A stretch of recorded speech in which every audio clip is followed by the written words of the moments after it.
Welcome to our CTS Academy YouTube channel. So today we are going to discuss about a very interesting and very easy topic of trigonometry. Trigonometry topic 10th class में पढ़ते हैं and बड़ा interesting सा काम होता है. Using the basic trigonometric ratios बहुत सारे क्वेश्चन आपने सॉल्व किए होते हैं. अब उन्हीं क्वेश्चंस को अगर हम ऑब्जेक्टिव पॉइंट ऑफ व्यू से सॉल्व करना चाहें कि जैसे अगर हमने एनटीएससी का पेपर देना हो, ओलंपियाड्स के एग्जाम देने हो, तो ऑब्जेक्टिव पॉइंट ऑफ व्यू से जब हमें क्वेश्चन को सॉल्व करना होता है तो उसको सॉल्व करने का वे आउट हमारा थोड़ा सा अलग हो जाता है. So this video is very much useful for those students who are aspiring to prepare for NTSC.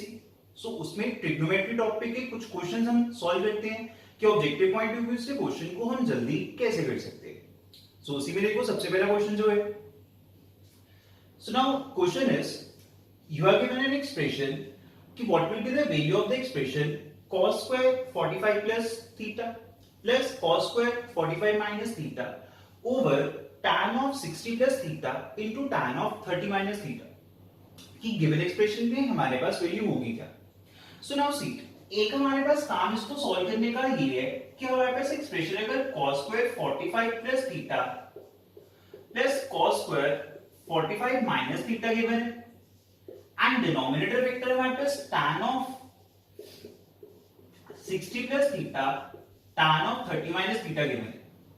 So one of the way is कि अगर हम वहां पे cos वाले एक्सप्रेशन को जो cos ऑफ 45 माइनस थीटा है अगर इसको sin में कन्वर्ट करें sin ऑफ 90 माइनस थीटा, तो एक्चुअल में हमारे पास ये expression sin of 45 plus theta हो जाएगा.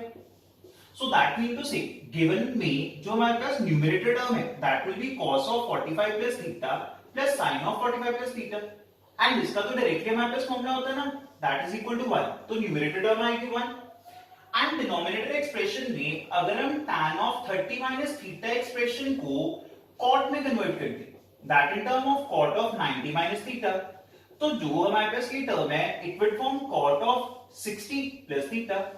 तो denominator factor tan of 60 plus theta into cot of 60 plus theta आ जाएगा. तो ये भी हमारे पास क्या बना देगा 1. तो आंसर वुड बिकम 1. तो ठीक है, अगर हम ये फॉर्मूलेशन लगा के सॉल्व कर देंगे तो हो जाएगा. बट बहुत बार होता है कि हम फॉर्मूलेशन वहां पे कंफ्यूज हो जाते हैं कैसे लगाएं, क्या फॉर्मूला यूज करें.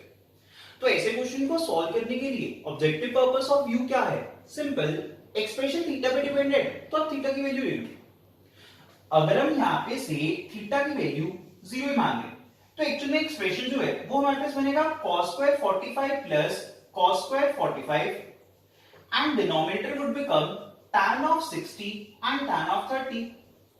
तो अगर हम ध्यान से देखेंगे cos 45 की वैल्यू 1/√2 स्क्वायर करके tan 60 is square root 3 and tan 30 1/√3, तो it would become 1/1. तो आंसर इज 1. सो अगर हम थीटा को डायरेक्टली 0 डाल देंगे question with in a second solve हो जाएगा. तो थीटा को 0 डालने पे आंसर 1 बन रहा है. चारों में से फर्स्ट जो भी ऑप्शंस हमारे पास गलत हैं दैट मीन जो भी ऑप्शन हमारे पास 1 नहीं है क्रॉस इट एंड जो भी हमारे पास बचा 1 that would be the answer. So first question का आंसर क्या होगा 1, nothing else. Now let's move on to the next second question. See second question is if cosecant x plus cot x is equal to if a then you have to tell what will be the value of cos x. कि अगर हमारे पास इस expression की value a है तो cos x की value क्या होगी. सो अगर हम इसमें ऑप्शन देखें ऑप्शन में वो a square plus 1 upon a square, second option is a square plus 1 upon a square minus 1, the third one a square plus minus 1 upon a square plus 1 and the fourth one that is a square plus 1 upon 2b. सो इस question को अगर हमें वहां पे solve करना हो तो practically करने के लिए cosecant x plus cot x equal to हमारे पास a गिवन है बट हमें निकालना cosine x है. अब देखने में लगता है कि क्वेश्चन बड़ा ज्यादा लंबा सा हो जाएगा, पता नहीं कैसे निकलेगा. बट इसमें आपने वहां पे ध्यान क्या रखनी है आइडेंटिटीज. वो कैसे, हमें पता है cot और cosecant का रिलेशन क्या होता है that means cosecant square x minus cot square x equal to 1. ये रिलेशन हमारे पास होता है. तो अगर हम इसको वहां पे ओपन अप कर दें cosecant x plus cot x into cosecant x minus cot x equal to 1, तो कॉरेस्पॉन्डिंग इसकी अगर वैल्यू हमारे पास a है तो हम कह सकते हैं cosecant x plus cot x की वैल्यू कितनी हो जाएगी that would be equal to 1/a. अब अगर हमारे पास वहां पे cosecant x minus cot x की वैल्यू पता लगी, cosecant x plus cot x की वैल्यू है, तो क्यों ना हम इन दोनों एक्सप्रेशन को यूज करके दोनों की वैल्यू से निकाल लें। अगर हम एक्सप्रेशन ऐड करेंगे तो वहां से हम कह सकते हैं कोसेकेंट x की वैल्यू बन जाएगी 1 upon a plus a। So that mean to say cosecant x का एक्सप्रेशन हमारे पास बना देगा a square plus 1 upon 2a। And nextly अगर हम दोनों एक्सप्रेशंस को वहां पे सब्ट्रैक्ट कर देंगे तो उसके कॉरेस्पॉन्डिंग हमारे पास a minus 1 upon a equal to आ जाएगा ट्वाइस ऑफ कॉट x। तो यहां से हम कह सकते हैं कॉट ऑफ x की value a square minus 1 over 2a बन जाएगी। अब इस एक्सप्रेशन से हमें वहां पे अब निकालना क्या है, कोसाइन ऑफ x की वैल्यू निकालनी है। तो अगर हमें कोसाइन ऑफ x निकालना हो तो हमें कॉट x का एक्सप्रेशन पता होता है क्या होता है, that is equal to cos of x over sine of x। तो यहां से हम कह सकते हैं कॉस ऑफ x की value cot of x into sine of x होगी। अब कॉट x की वैल्यू हमारे पास a square minus 1 upon 2a है, साइन x की वैल्यू हमारे पास 2a अपॉन a स्क्वायर प्लस 1 आ जाएगा। तो अगर हम सॉल्व कर देंगे तो a square minus 1 upon a square plus 1 बन जाएगा। सो दैट मीन टू से कौन सा ऑप्शन बन गया, ऑप्शन थर्ड। कि अब यहां पे क्लिक पॉइंट था इस आइडेंटिटी को यूज करना, कि अगर ये आइडेंटिटी को यूज करके हम वहां पे कोसेकेंट कॉट की वैल्यू से निकाल लें डाल के इजीली cos x की वैल्यू पता लग जाएगी। अगर हमारे पास आइडेंटिटी वाला वे वहां पे कई बार अगर आप भूल जाओ, ना ध्यान दें कि इसको किस वे से सॉल्व करें, तो इसको भी सॉल्व करने के लिए हमारे पास बहुत ही अच्छी एक शॉर्ट ट्रिक है। अब वो कैसे कि अगर हम x की वैल्यू यहाँ पे कुछ डाल दें वहीं से हम सॉल्व करके देख लें। जैसे कि अगर हम x को से π/4 ही डाल दें, तो x को π/4 डालने पे अगर हम ध्यान दें जो a की वैल्यू है कोसेकेंट π/4 का मतलब होगा स्क्वायर रूट 2, कॉट π/4 का मतलब होगा 1, a की वैल्यू ये आएगी। तो अगर आप cos ऑफ x की वैल्यू निकालोगे cos ऑफ π/4 तो वो कितना बनेगा 1 अपॉन स्क्वायर रूट 2।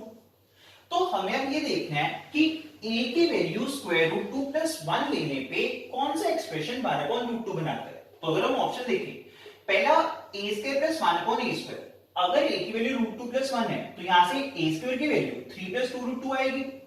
तो अगर पहले एक्सप्रेशन को डाला 3 plus 2 root 2 plus 1 upon 3 plus 2 root 2, अब अगर डिनोमिनेटर को यहां पे अगर आप रैशनलाइज कर लो तो ये 3 माइनस 2 रूट 2 ओवर डिनोमिनेटर में 3 स्क्वायर माइनस 2 रूट 2 स्क्वायर बना देगा। तो एक्चुअल में एक्सप्रेशन सॉल्व करके कितना आ जाएगा 6, नहीं बनना, गलत हो गया। सेकंड ऑप्शन की अगर हम बात करें वो है a square plus 1 upon a square minus 1।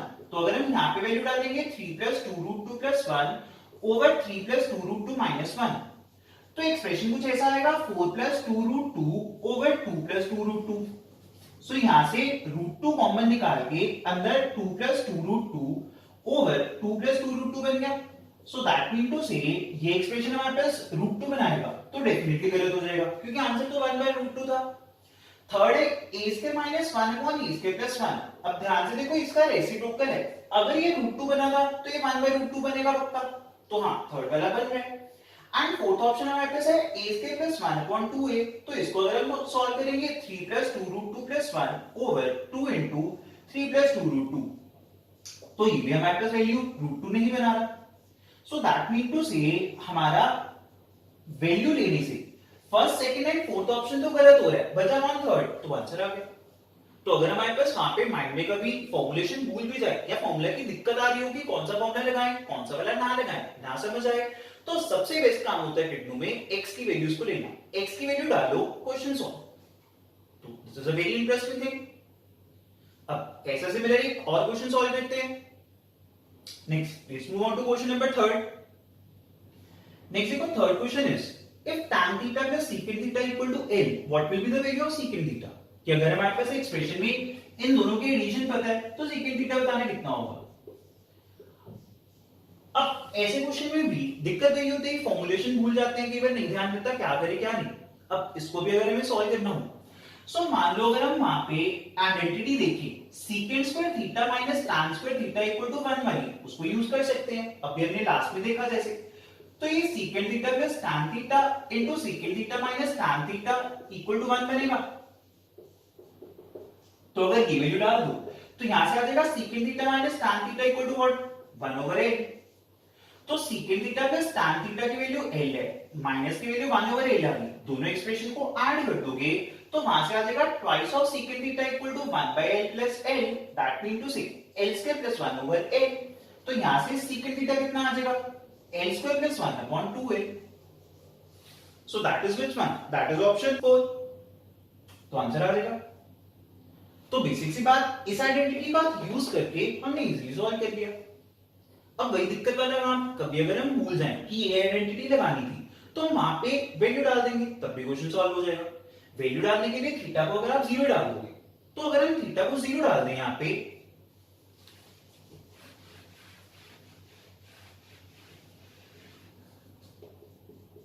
तो थीटा को 0 डालने पे l की वैल्यू हमारे पास बनेगी 0 plus second 0 1, that mean to sec 1। And theta को 0 डालने पे हमारे पास जो सेकंड थीटा की वैल्यू है वो कितनी आनी चाहिए, 1। दैट मीन टू से गिवन एक्सप्रेशन में से आप l को 1 डालो तो आपका आंसर 1 आना चाहिए। वो हमने चेक करना है किस ऑप्शन पे बन रहा है। तो अगर हम यहाँ पे ध्यान दें, चारों ऑप्शन में अगर आप l को 1 डाल दो, आपने चेक करना है वैल्यू 1 कौन बना रहा है, तो l square plus 1 upon 2l, that mean to sec 1 plus 1 upon 2, तो ये 1 बना रहा है। l square plus 2 upon 2l, ये हमारे पास 1 प्लस 2 अपॉन 2, 3/2 बना रहा है, गलत हो जाएगा। And l square plus 1 upon l, ये 1 प्लस 1 अपॉन 1 बना रहा है 2, गलत हो गया। और l square plus 2 upon l, ये 1 प्लस 2 अपॉन 1 बना रहा है 3, दैट मीन टू से ये भी गलत हो गया। तो यहाँ पे भी अगर हम देखें पहले तीन ऑप्शन गलत है, जो बच गया वो आंसर आ गया, दैट मीन टू से 1, तो ये आंसर बन जाएगा। तो अगर कभी में ऐसे फॉर्मुलेशन भूल भी जाए, क्वेश्चन को जल्दी सॉल्व कर सकते हैं, वेरी इंटरेस्टिंग थिंग इन रिग्नो। नेक्स्ट अब हम और क्वेश्चन सॉल्व करते हैं कुछ। Let's move on to next question number 4। See the question is value of the expression sin to the power 6 theta plus cos to the power 6 theta is. अरे हमें sin square theta plus cos square theta का तो पता होता है 1 है, ये तो पावर 6 आ गई। अब अगर पावर 6 आ गई तो उसको सॉल्व करने में थोड़ी सी दिक्कत होगी, क्योंकि 6 पावर वाला डायरेक्टली फॉर्मूला कुछ होता है। तो इन्होंने ऑप्शन में दिए हुए हैं कि 1 प्लस 3 sin स्क्वायर थीटा वाला होगा, माइनस वाला होगा, क्या है क्या नहीं। अब देखते साल लगेगा बड़ा लंबा सा क्वेश्चन है तो हम छोड़ देंगे, बट एक्चुअल में ऐसे क्वेश्चन बड़े इजी होते हैं, बड़े इजीली सॉल्व हो जाएंगे वैल्यूज को डाल के। क्योंकि पूरा अगर हम थ्योरी वाइज इसको सॉल्व करते तो फिर तो ये वे था कि अगर हमें sin the power 6 theta plus cos the power 6 theta निकालना था तो हम इसको लिखते sin स्क्वायर थीटा का cube plus cos square theta का क्यूब।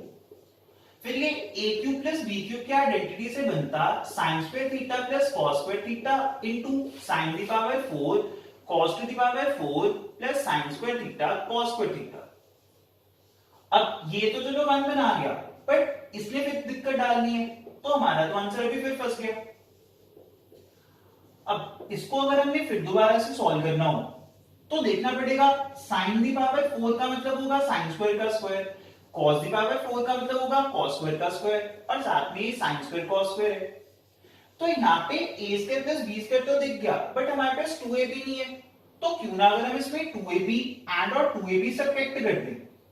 दैट मीन टू से अगर हम इस एक्सप्रेशन को कुछ इस फॉर्म में लिख दें कि a square plus b square था प्लस 2ab भी कर दिया और माइनस 2ab भी कर दिया, तो उसको करने का हमारे पास यहाँ पे एडवांटेज क्या हुआ कि जो पहली वाली टर्म्स हैं वो सारी इकट्ठी करके हमारे पास बना देंगी sin square theta plus cos square theta का होल स्क्वायर माइनस ये बन जाएगा 3 sin square theta cos square theta.